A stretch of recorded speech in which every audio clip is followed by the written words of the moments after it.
Hey, bonjour à tous, ravi de vous retrouver aujourd'hui pour parler de l'art de questionner. Questionner, c'est quoi? Depuis Socrate, questionner permet à l'autre de voir son monde de manière différente et d'examiner une situation avec une autre perspective.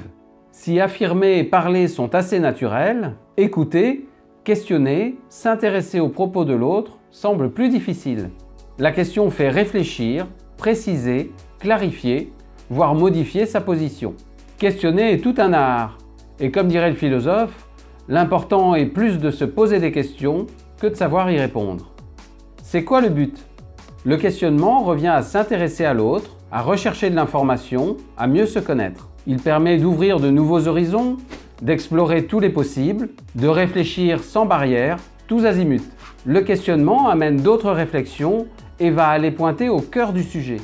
Questionner suggère une remise en question, une remise en cause. Cela montre de l'intérêt, conduit à une confrontation d'idées, parfois même de mettre l'inconscient au grand jour.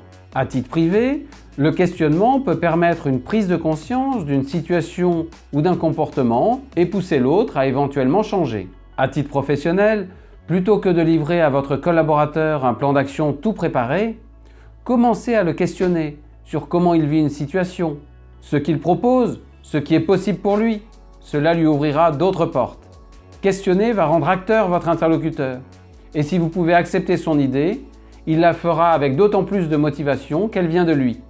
Plutôt que des injonctions descendantes et directives, le questionnement permettra un engagement, une responsabilité, une autonomie et une prise d'initiative beaucoup plus motivante.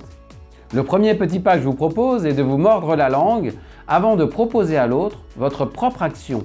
Elle est sûrement très bonne, mais gardez-la sous le coude pour un second temps. Commencez par questionner votre interlocuteur. Préférez les questions ouvertes qui sont plus engageantes au « pourquoi » qui amène une justification.